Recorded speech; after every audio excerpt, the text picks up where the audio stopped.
This is the Kitchen Sink WP podcast, episode 482. I program my own computer. We have a server crash, 404 error, page not found, links aren't working, system is crashing, system is crashing, system is crashing. Your old HTML website, barely alive. We have the technology. We have WordPress. A new website, better than it was before. Better, stronger, faster.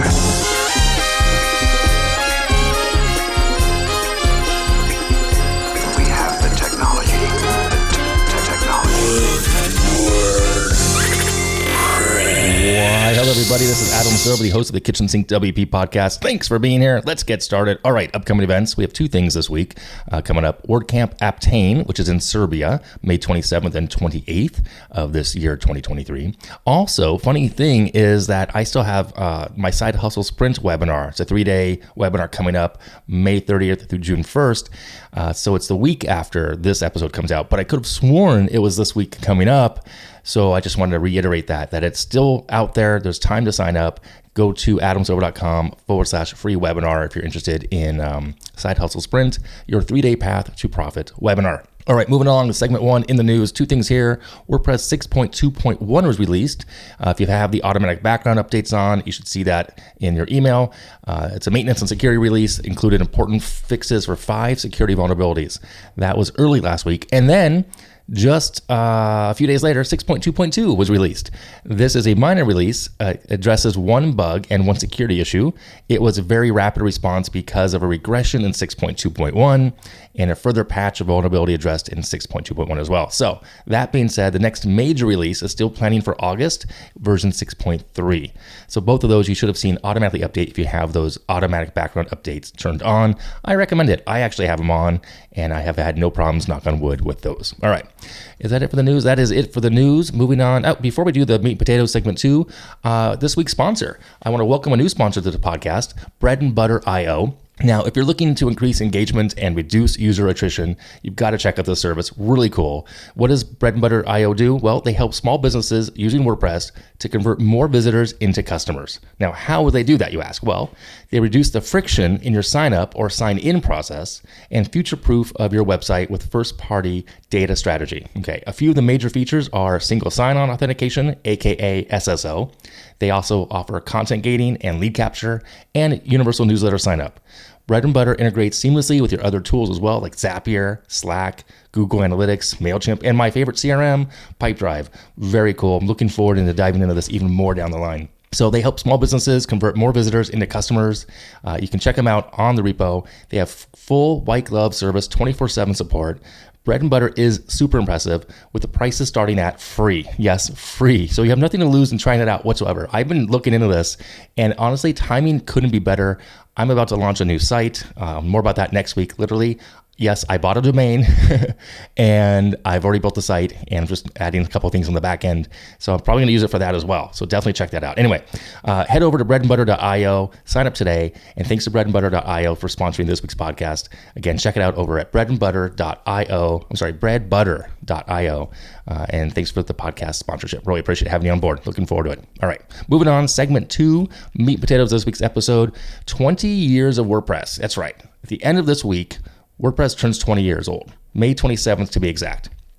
So for those new here, it was initially developed by Matt Mullenweg and Mike Little, I'm not sure. Anyway, as a blogging platform, it was forked from B2 Cafe or Cafe B2 Press. It has since evolved into a very powerful content management system used to create various types of websites, including blogs, e-commerce, portfolios, and more, etc. So I realized that I've been in the WordPress space for 14 years of the 20, which is crazy to me. 14 years I've been doing this. So this week, I want to share my 20 things that make WordPress still an amazing platform. So without further ado, here they are in no real specific order. Well, maybe the last couple. Anyway, number 1, and I'll go through these kind of quick, but just to share the 20 things why WordPress has survived the ups and downs over the past 20 years. Number 1, free open source platform. It's right. It's free. It is. The core is free. You might need to pay for services, yes, but that's not the point here. Being an open source platform, it's free to use, modify, it's accessible to a large community of developers and users. Number 2, content management. It provides a robust content management system. It's easy to create, edit, and organize content on a website. Number 3, blogging capabilities. This is how it started, remember? It originated as a blogging platform and offers powerful blogging features, making it very popular still to this day. Customizability. Number 4, WordPress provides a wide range of themes, plugins. I mean, literally over 50,000 plugins and thousands upon thousands of themes as well to customize your website to make it look different than everybody else's. Okay. Number 5, flexibility. This is one of the best ones here. WordPress can be used to build a variety of types of websites, including blogs, e-commerce, like I said before, portfolios, forums, membership sites, learning management. It's just the flexibility is amazing. Number 6, scalability. WordPress can handle websites of all sizes, from small personal blogs to large enterprise level stuff. It is very scalable. Okay. Number 7, mobile responsiveness. Now, not initially maybe, but WordPress themes are designed now to be mobile responsive, ensuring that websites look and function well on different devices and screen sizes. Okay. Number 8, multilingual support. WordPress offers multilingual capabilities, so you can have different languages and reach a global audience. Number 9, integration options. Now, I love this one too. WordPress integrates seamlessly with various third-party services, social media platforms, email marketing services, payment gateways. It's not that hard to integrate things these days. Number 10, security measures. WordPress has a strong security framework, and with regular releases, as we know, to update the addressed vulnerabilities, it makes it secure when properly maintained. Number 11, media management. Now, some people love and hate this, but WordPress includes features for managing and displaying media, images, videos, making it convenient. Is it the best system at the moment? There's tweaks to be made here, but the media management itself, it's not bad. It's really good. It's there. You can do it. So, number 12, SEO friendly. WordPress has built-in features and plugins to help optimize websites for search engines. Really it is simple as that. There are, 2 or 3 main WordPress plugins. I'm not going to pick one right now to talk about, but it's much easier to get search engine and improve your rankings because it is so friendly. Number 13, accessibility. Now, WordPress aims to be accessible for all users, including those with disabilities, by following the web accessibility standards. We've gone through this. I've gone through it. I've had to deal with this as I've gotten a little older. My eyesight, colors I don't love as well, like certain contrasts, but there is accessibility there as well. Number 14, multi-site functionality. Now, this is pretty cool. WordPress allows the creation of a network of websites using its multi-site feature. So you can have a big, huge,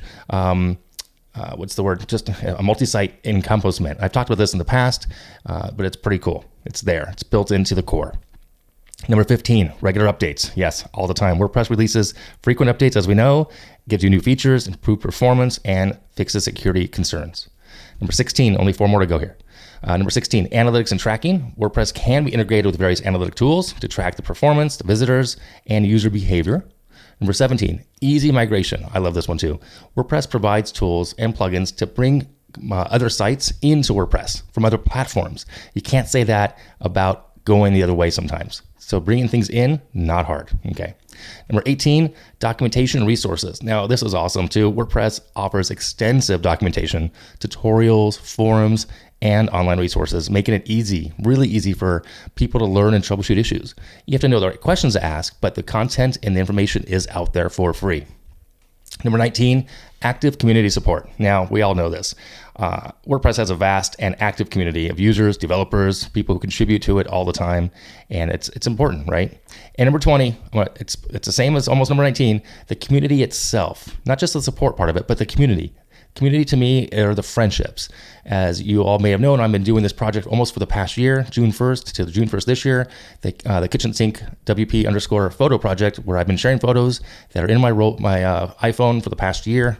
And the community is important. It's the best. I mean, honestly, ups, downs, hashtag WP drama, doesn't matter. The community is the best, in my opinion. So those are just some of the reasons why WordPress has gained such widespread popularity over the years, why I still like it and I still use it every day. I can't see myself leaving it as my baseline use. Even if I were to leave WordPress, I can't imagine not using WordPress. Like if I stopped using it from a business perspective, I really can't. I don't know what I would do next. I guess if I was an actor full time, sure, but we'd still be using WordPress for my website. Anyway, there you have it. Love to hear what your reasons are. If they're not one of those 20, by all means, let me know. Share, tag me on Twitter, send me a DM, whatever you want to do. I'd love to share. Love to hear what you're thinking. Okay, moving on. Segment 3, the tip and tool of the week. This week's tip is Lottie Files. It's a website. It's over at lottiefiles.com, if I'm not mistaken. It's animations for websites. Really cool. I don't know. I found out about it somehow. I'm not sure who told me, but I checked it out, and it's going to be used on this new website I just built out. So check it out over, I believe it is, let me double check here, lottiefiles.com, LOTTIE files.com. There's a free level and a paid level. I just use the free. I have no connection to them right now, but check it out. Pretty cool. All right, I'm going to wrap it up here. If you have any questions, go ahead, send it in via email, adam@KitchensinkWP.com, or use that speak pipe function on the website. If you want to support the show, you become a Patreon. That'd be awesome. KitchensinkWP.com/Patreon. If you want to sponsor the show, you can do that too. There's a form on the website. And speaking of sponsoring, thanks once again to breadandbutter.io for sponsoring this week's episode. Really appreciate having you. Looking forward to diving and talking to you guys more and learning more about the service and product. It's just pretty darn cool. Anyway, all right. Thanks for listening. See you next week. And now go out and do some awesome things with WordPress. All right. Bye-bye.